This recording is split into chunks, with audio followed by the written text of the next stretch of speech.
the Crashlanders were never meant to be a unified team.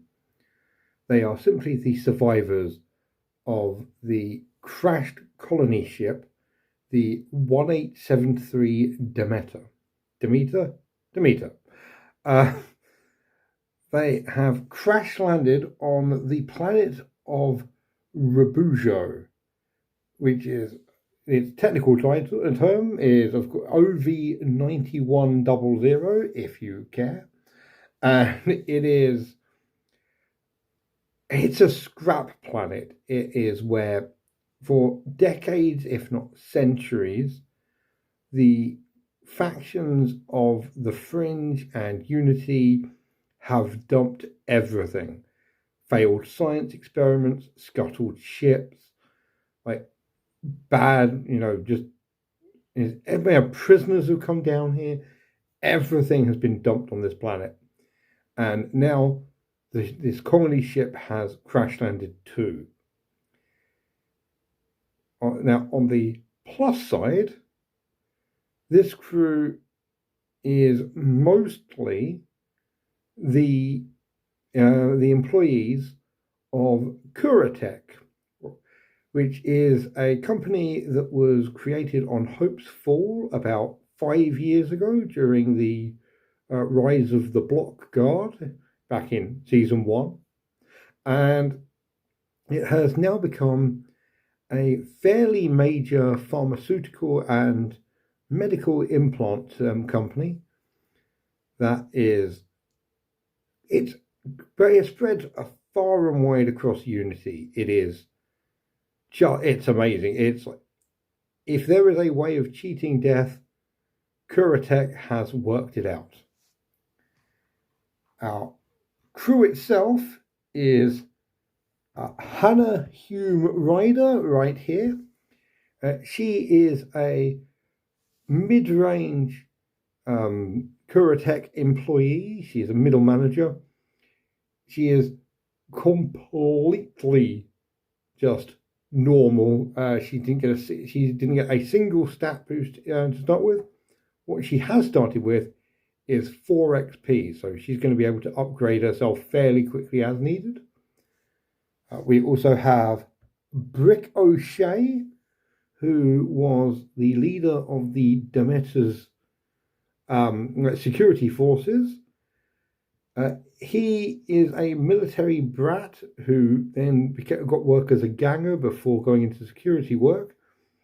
And Brick O'Shea has the distinction of being the first character in this show to start with a combat value above 0. He also has reactions of 2, and that thing he's carrying is not for show. He's rolled a rattle gun with a bipod to start with, so he is going to be real good at shooting people. On the other side, we have a James McEwen, who is another Kuratech employee. He's a troubleshooter, essentially. He came from a high-tech colony, and he's a bit of a punk. But he's there. He has been hired to effectively keep Hannah safe, and he's going to do that with just extreme violence. One thing I am very, very excited about is he's got steel boots, which if he wins a fight in melee combat, he can, instead of doing damage, he can opt to kick someone D3 inches away, which could be a ton of fun. It depends on how things go. Here we have Jeanette Flores.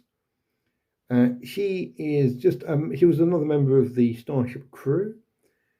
She is a lower mega city. She's very, very loyal to her boss.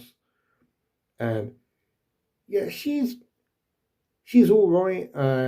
She's got the colony rifle. It's a fairly long-range team this time. By the way, we've got a rattle gun, colony rifle, and an infantry laser to start with, which is pretty nice.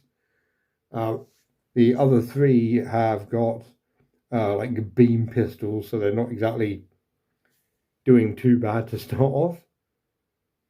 But yeah, speaking of the infantry laser, good friend of Caleb from the first game is Justice here.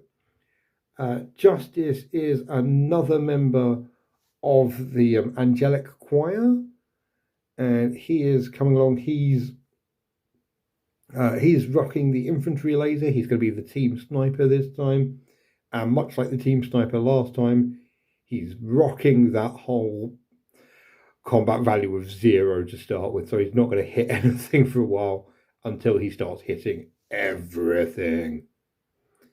And last but not least, people who have watched season 1 may recognize old Pete here. Old Pete was an ornery, incredibly grumpy farmer who just wanted to be left alone. And yeah, eventually he got so sick of the people of New Harbour that he left. He was on a colony ship trying to get to any other planet that's the furthest away he could. When the ship was shot down, and he's got to survive with these people long enough to get off world and get back to being anywhere else. Now, this crew didn't get a huge number of stat boosts. What they did get was a crapload of patrons and a decent number of rivals. So their patrons are Curatech itself. They've got a corporation, which is real good. It's +1 to danger pay, and they get health insurance. The group called the Iron Scorpions, who are their local government. Yeah, by local government, they are one of the many mutant raider tribes that dot the world, and these ones just happen to be happier sort of dealing with outsiders than most.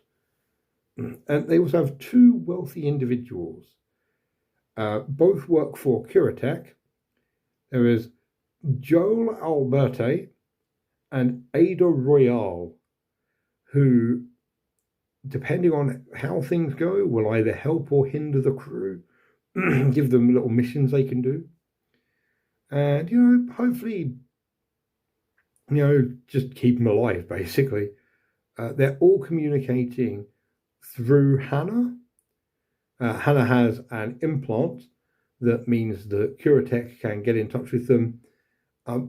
Rubujo is currently being blockaded by Unity, so Curatech can't just come down and pick them up.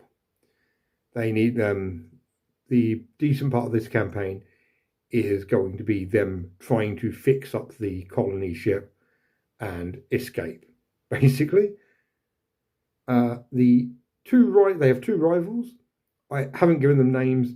They are just psychos and warbots, and I love the idea that basically any time the crew try and does something, there is a third chance that one of those 2 is going to show up instead and try and kill them, which just feels very right for this campaign, just for the setting in general. So yeah, the quest objective I have chosen for this group is I need to get 1 character, and I've chosen Hannah for this one because she starts with 4 XP. 1 character needs to get 10 individual advancements. Now, I am generally quite, I praise this game quite a lot. I'm not a giant fan of the you must advance and get a certain number of advances campaign missions, and I'm going to game this slightly because we got a decent number of story points. Hannah has a decent number of XP to start with. So yeah, what I'm going to do is dump story points on Hannah.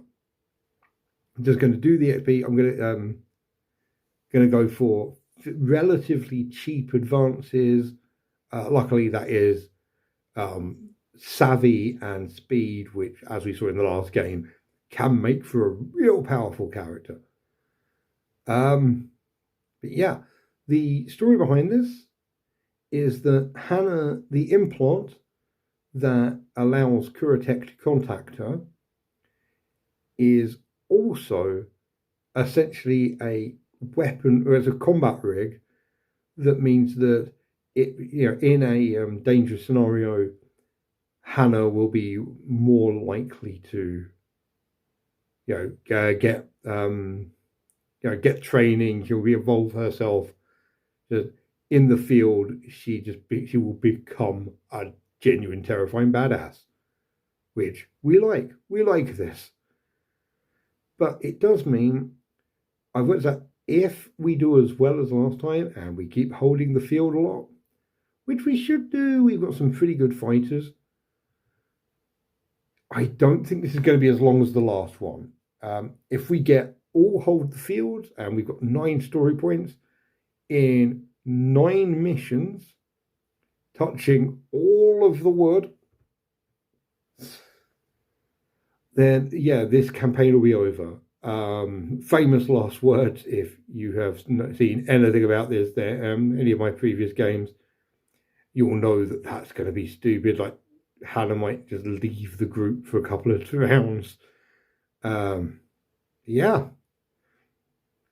Anything we can happen. Like Hannah can get her head blown off in the first game. I hope she doesn't, but it could happen. But yeah, this one's going to be slightly more gamed than the last one. And obviously, you're going to still use, it's going to be a narrative game. I'm not, suddenly changing everything. But yeah, I'm interested to see where this goes. Rubujo is going to be a very different world from Hopesfall. You could already see the different mats. Also, Rubujo is going to be a lot more open than Hopesfall. There's going to be a lot less scenery on the board because I just like the idea of it being this big, like, desert. And this may change if the first few games are just a slaughter. But yeah, see how things go. I cannot wait, and I can't wait for you to join me. See you around. Thanks for watching, and good night.